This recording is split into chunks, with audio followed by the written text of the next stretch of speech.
right, many thanks for staying with us and welcome back. My good name is Brian Sanko. Just in case you're joining us, this is hashtag Y in the morning and at Y254 channel everywhere at Brian Sanko 101 is mine personally. Now, our last guest of the day is an incredibly talented radio personality. He has had an accomplishments for himself that have actually just set his career on a higher path, especially when it comes to radio. Just at such a young age, he's managed to brush shoulders with some of the iconic and legendary radio personalities, including the likes of Ses Mutugi, Maina Kageni, and Mike Mondo. Now, in terms of career trajectory and building a resilient radio career, what exactly does it take to become a professional in such a diverse and changing world incorporating technology, artificial intelligence, music, and so much more? Live with us in studio, we have the one and only ARAKA. Karibu sana, bro. Good morning and happy new year. That is quite the introduction you gave me. Karibu How am sana. I to live up to that now? I'm trying to set bars here. It's okay. Thank you so much for having me. Yeah, nice finally. to meet you after a long time. It's been a while, right? Yeah, absolutely. Yeah. And I think now that it's been a while, I'd like you to just introduce yourself and let the Gen Zs know who we are speaking to in terms of profession, and then we can get to the nitty-gritties of radio, career, and everything. Okay. Thank you very much. I am ARAKA. I'm a media personality, syndicated radio presenter. I've worked around close to 3 of the most prominent radio and TV stations in Kenya, Royal Media, Radio Africa, and Urban Radio.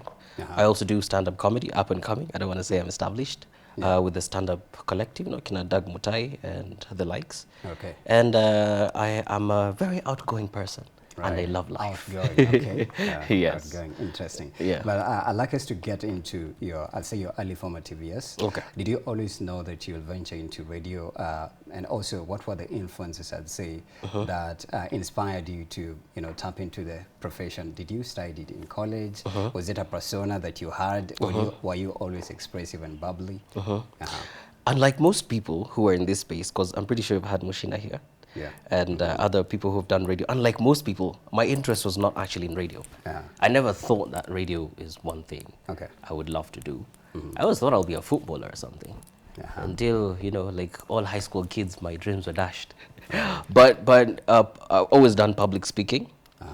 I've always held spaces where there was a public address to the people. And I remember back in high school is when first my English teacher, Mr. Gwako, was like, you speak really well. I mean, you should try this. Instead of going to try and do aeronautical engineering, I literally picked 3 sciences, but still failed. It was like, maybe media is a way for you to go. I had never thought about it. And fortunes or fate had it that I had to revise. When I was going to campus, the first batch, I didn't go, so I had to revise. Remember, you had to revise for the courses you're taking because cluster points zilikuwa low. So I had to revise. And the only courses that were there, available, one of them was media studies in Mo University. So I applied for that, and that's how I got into media. Yes. And then slowly I began to love it. Making progress as and well. now I'm fully in love with it. Right, absolutely. That's quite a journey. But then maybe your high school, were you always expressive in high school? I was very expressive, actually. Got into trouble a lot, but I was still very expressive. I remember though I was not part of the student council or anything like that, I would public speaking mostly. I would do that.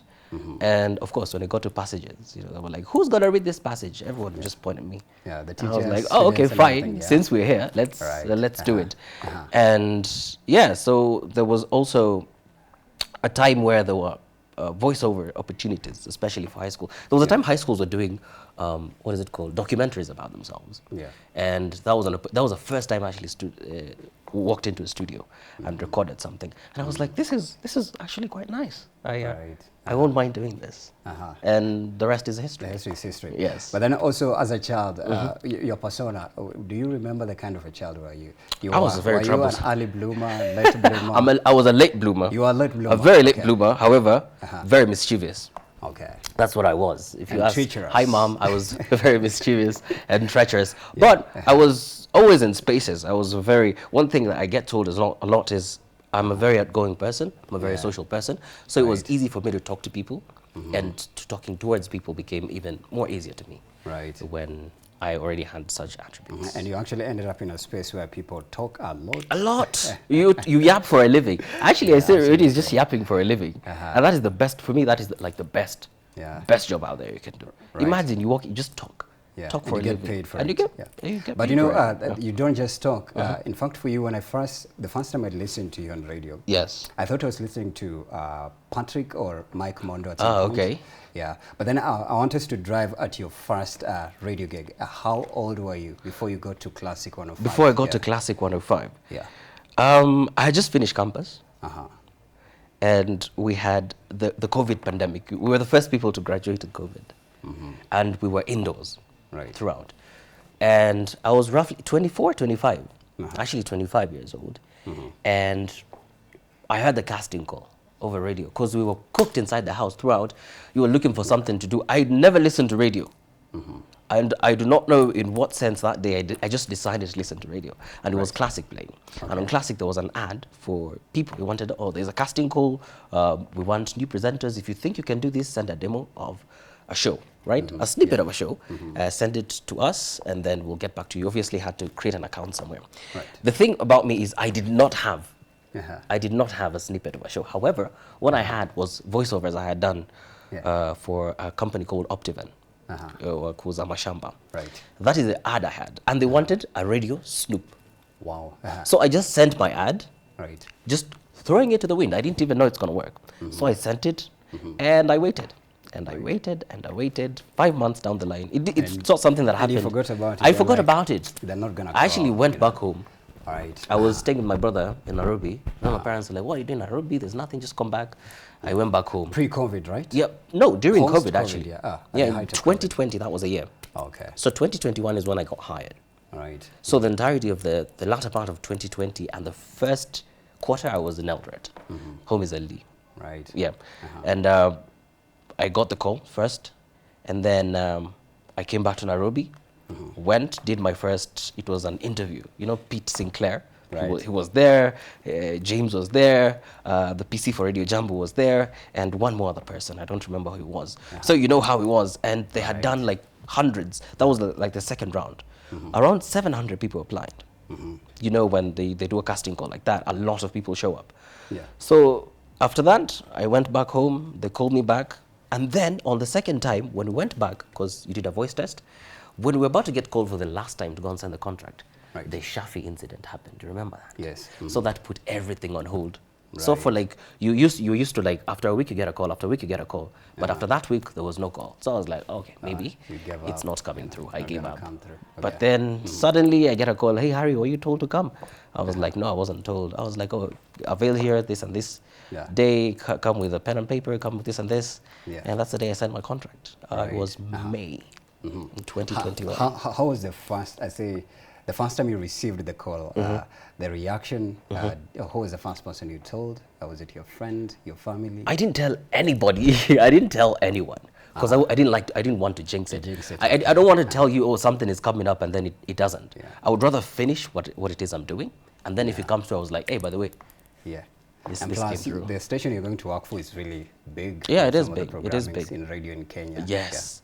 And now imagine starting your career from there. From the get-go. But before this, you were doing something somewhere else. I understand that. I was doing something else. I had worked as an assistant, a media assistant for an NGO called Access to Medicines platform. Hi, Dorothy. They do sexual reproductive health among young people, snake bite and venoming. So I've been in these spaces. And that's the first place that really took me to see the world. Because nilipanda my first flight thanks to them. They took me to they took me to places I've never been, like a place called Ololunga in Narok. Yeah, we went to very many places. It was an experience, and for me, I am so glad I went through this path, because every place I've been, there's something that you learn about. Absolutely. The world and I love that for you, because as young people, each and every day is a learning curve. It is a learning curve. These experiences are as well are life-changing. Absolutely. Now I want us to delve into your beginning. Broadcasting, the training period before we get to the industry at large and what happens here. So you're training now for, I believe it was general, and then now you start delving into specifics for the products here. Of the products. Can I talk about my internship first? Absolutely. So I interned at Royal Media. I was at Citizen Digital. And here's where you learn things about yourself. Right. And I was doing, it was story. We were relaying stories from people on the ground.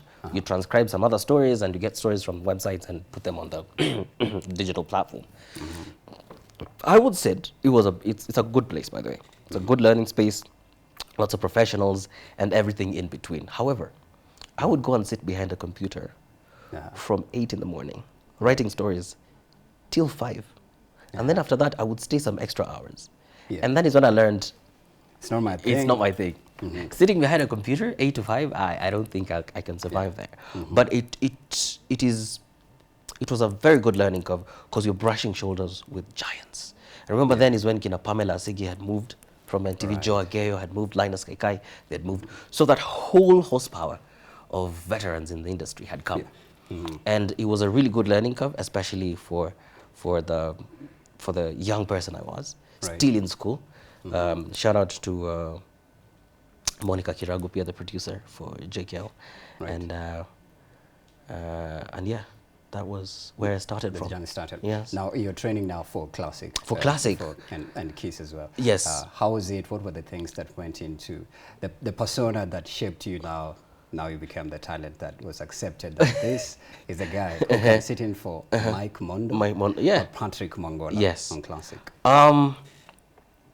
A big shout out to the programs controllers first, because they are the father figures. They are the forebearers who show you the path. My PC was James, James PC Kiss. I would like to thank him for that. And Pete Sinclair. Pete Sinclair is a no-nonsense 70-year-old Australian dude, sometimes with a Santa Claus beard. And he does not mince his words. You know, all Australians, they do not mince their words. So what I learned something from the way he would tell you, right? Most people focus on how, not the what. Just focus on the what. Especially in the industry that we are. Focus on the what. Take the positives, leave the negatives. People can get emotional. Absolutely. And then is when you learn how to deal with people who are volatile and people who are forthcoming. Because on radio you deal with many people. So I also learned from them, radio is an art, but it's also work at the end of the day. People keep forgetting. Because remember, you have to do how many links per show? Yeah, I was actually getting to that. Like, yes. How was the training in terms of now specifics of this is the presentation for this franchise and this is the presentation for this franchise and also the voice, the talent as well. Okay. What were the things they considered? First off, you had to have a good command of your voice first off, and the language. Nowadays, voice is not all. It's all about what you can do with a microphone once you have it. And I understand you're comedic, you're comical, you know, some sort of way. Well, we can say that. My mother says I'm very funny. Actually, when I listened to you the first time on radio, you cracked a crazy joke. Oh, it's great. You made it so seamless and fluid, so that's gab. Yeah, it's something you have to work on. Yeah, so you worked on being funny. You work, because you have to, when you're walking, you have to look for content everywhere you're going, and you have to find something funny. Because if it's not funny, why would I listen to you?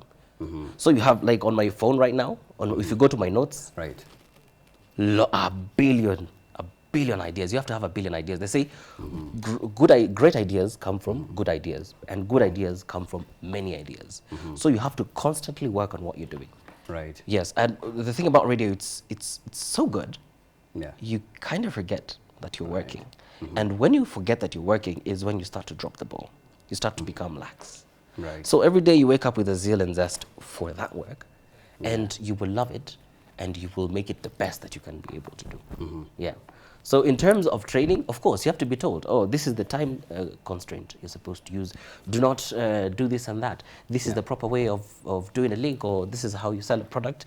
And without that, I don't think you'll do good radio. And I am very thankful. And you weathered the storm, meaning that there's something special, because yes.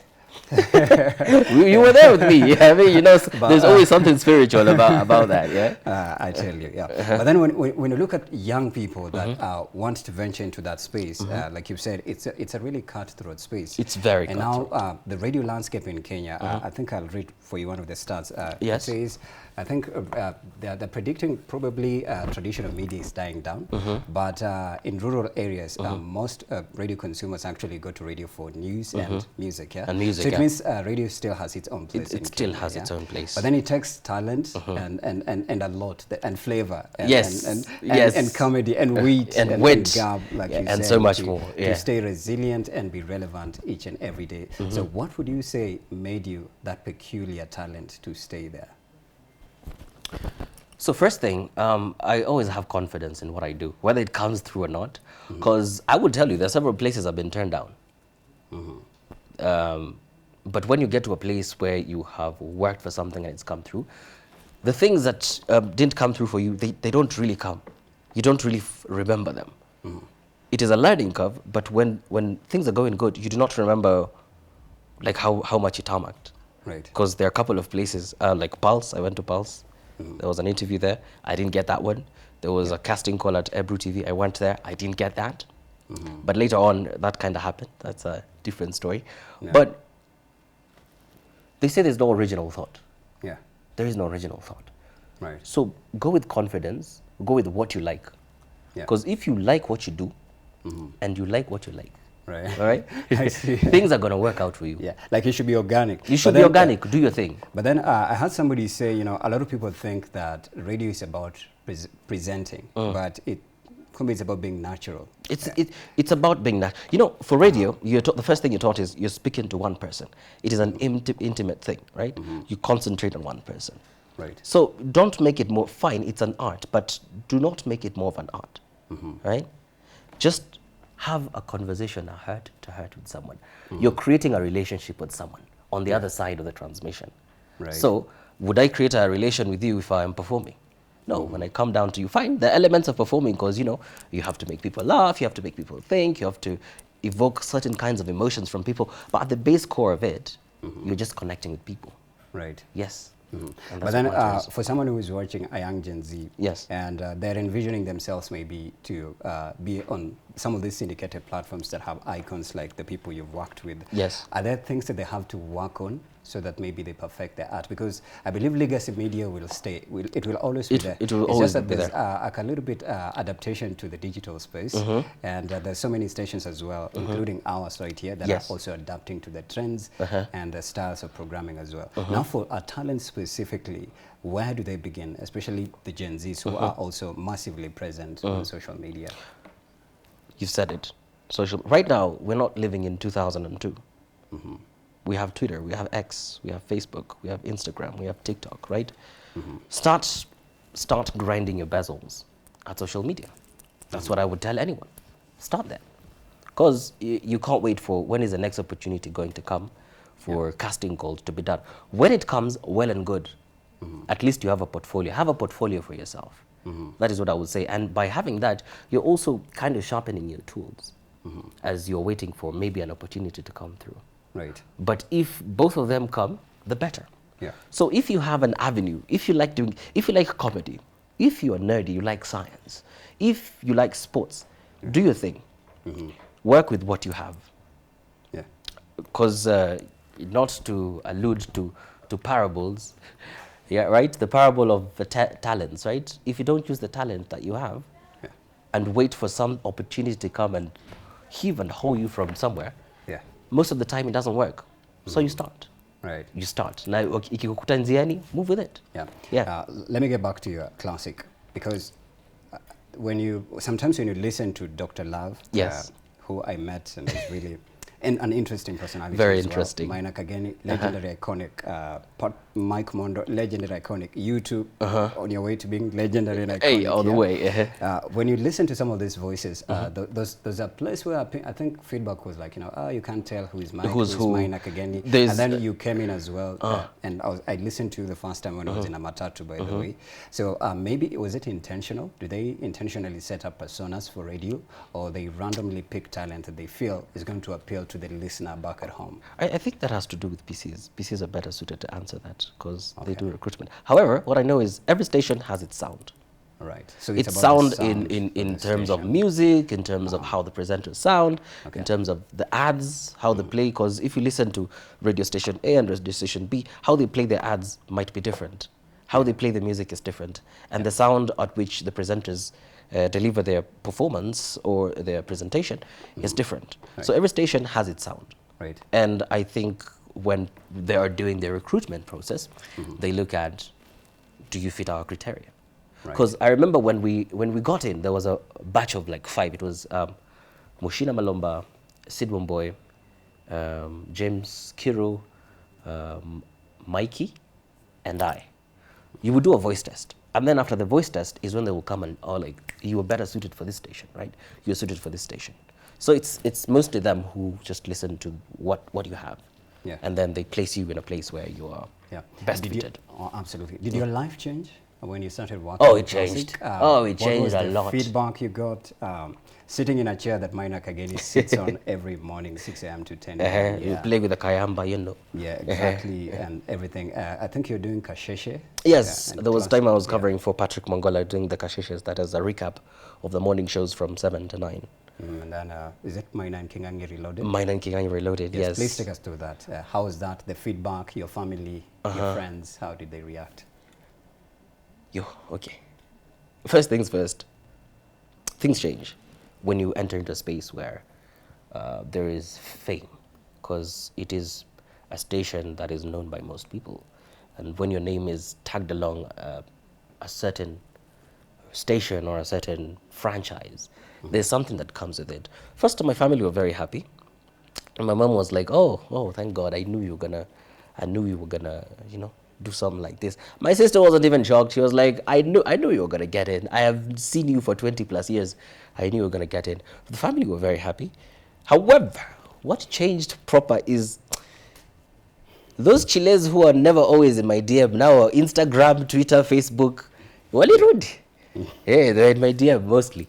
But when life changes, when certain aspects of your life changes, other things follow. Right? Because there were endorsements. There were ads I never thought I would do. I have done ads before, but there was, like, we did Viceroy ads. We did PSAs, you know. We could have, what is it called, free entrances to the horse races in Gong. Like, the places you were not privy to initially, but thanks to this, you were able to get to those places. They're people you would never have met in your life. But thanks to that, it becomes regular. Like, there was a point you would sit down and Wakadinali are just passing, like, Wakadinali, for your boy, people you normally see somewhere, and now you're just rubbing shoulders with them. Your life, of course, does change. Also, because when getting in, you do the graveyard shift, you know, the 12 to 5, that is what I initially did. Your cycle changes, the people you interact with change, and also there are very many challenges that come with that. And you had mentioned something spiritual there. There is spirituality that comes with being in a workplace, being in a place where a lot of things change hands. Information changes hands, money changes hands, people change hands. There is also an aspect that comes into that. Also, your life changes there. The people you interact with, the places you go also change. The places you hang out. Do your friends start viewing you differently in terms of now you're on a platform, it's some sort of pedestal? But no, not better. There will be those jokes, like they'll call you hell. Is this class, you know, something like that, taunting where you're working. But, you know, little friendly jabs, you know. They'll be like, oh, I have this girl here. Can you call her and convince her to give me a date or something, you know. So how did you adjust to that fame? Because it's fame. And it is. How did you adjust to it and whether now? Because I also believe it's mental. It is actually, mental. Radio is mental. It is mental. Because there's a lot of people who actually crash out. There are people who get to a certain point, they can't take it, they just crash out. There's something I was told by, I will not mention him, but he's a presenter at Classic. And he's very successful in a relationship right now. And he told me, Harry, the first thing that you should know, when you come into this space, your relationship life is basically over. So you have to suit yourself. Are you living this life? Because it's difficult. Because it got pointed to me that not most people who are in radio are married. Did that it's something you never think about it until you're actually there. You're like, oh, I never thought about this. Did it affect you, your relationships? Not as much. But not as much, but it did. But it were. It did. It did affect me because, you know, you're in a different space now. You're on a different level now. There are different energies at that place you are.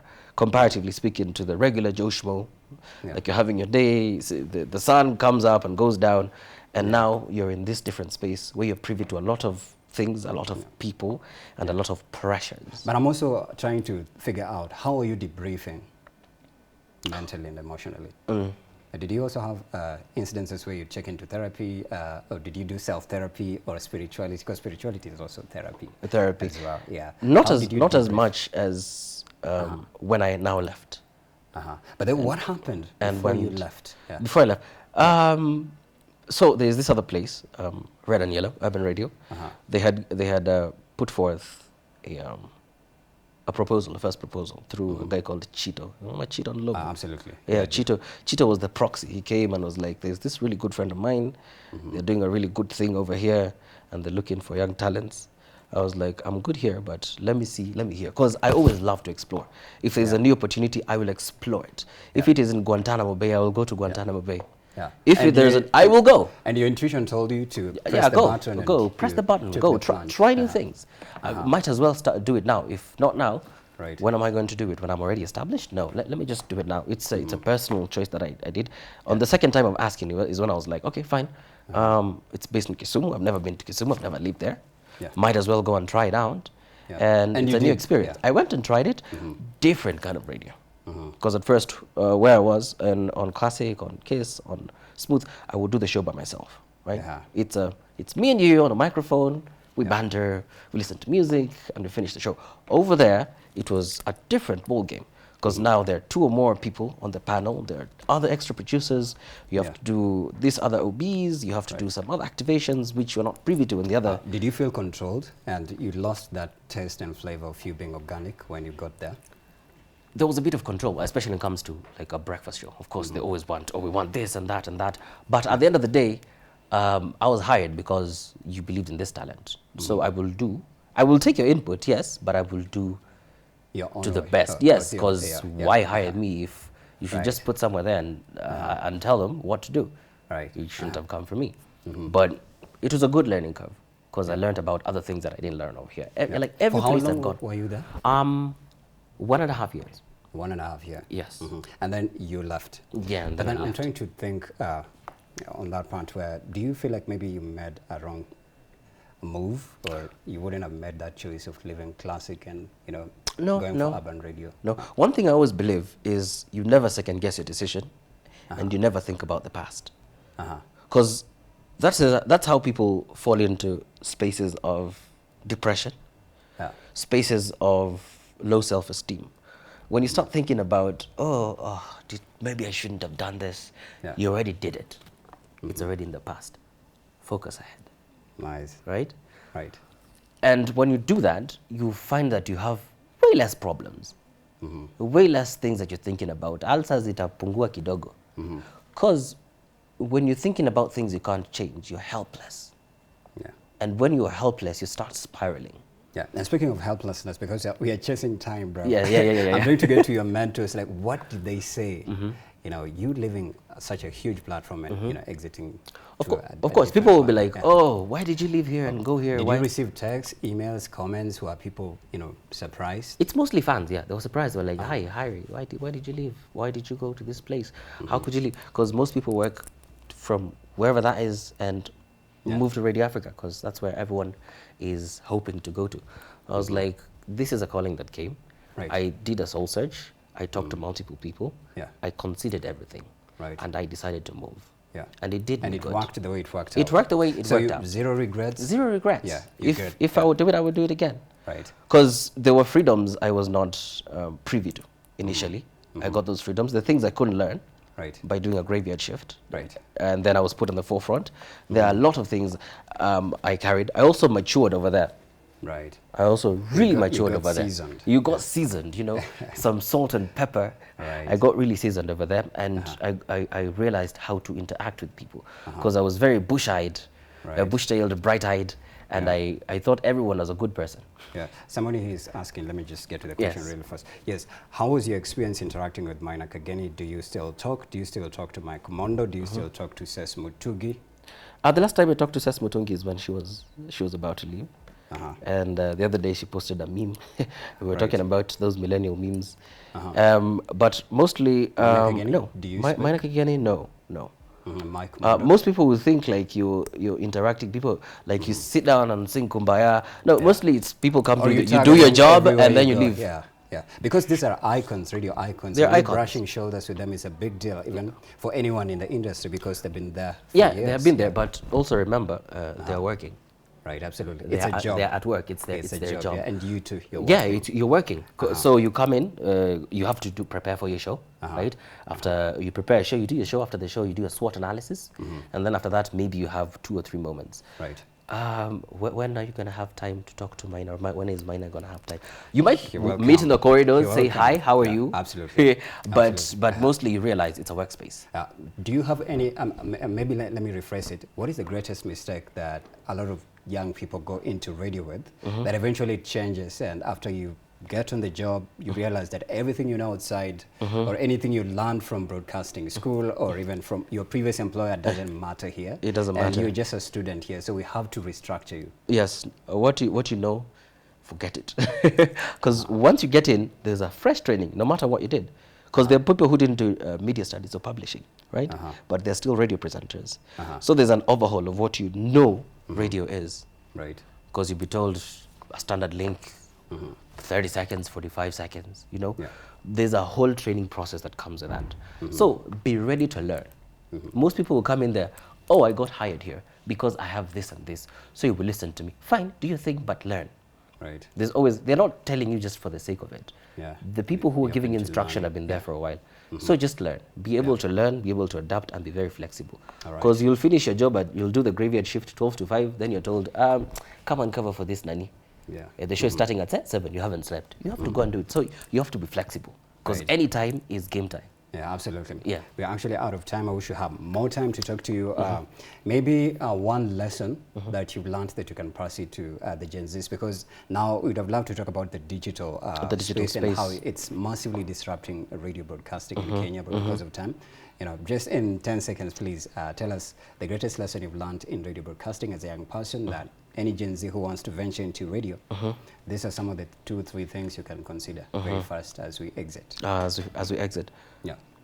Be confident in what you do. Be confident in yourself. Confidence is key. That is what I would say. I'll just give you that one word. I would have said a lot of things, but confidence is key. Go with confidence and love what you do. Yeah. It'll come through. Absolutely. Tell people where they can find you on social media. Find me at Harry_ARAKA across all the social platforms. That is X, Instagram, even on YouTube. And you can catch us at Chemi Chemi Laugh Bar on Wednesdays. Pale Milimani, we do stand-up collective with Kinadag Mutai and the like. And yeah. Yeah, absolutely. Thank you so much, Brav. Thank you. It's been a great pleasure to host you.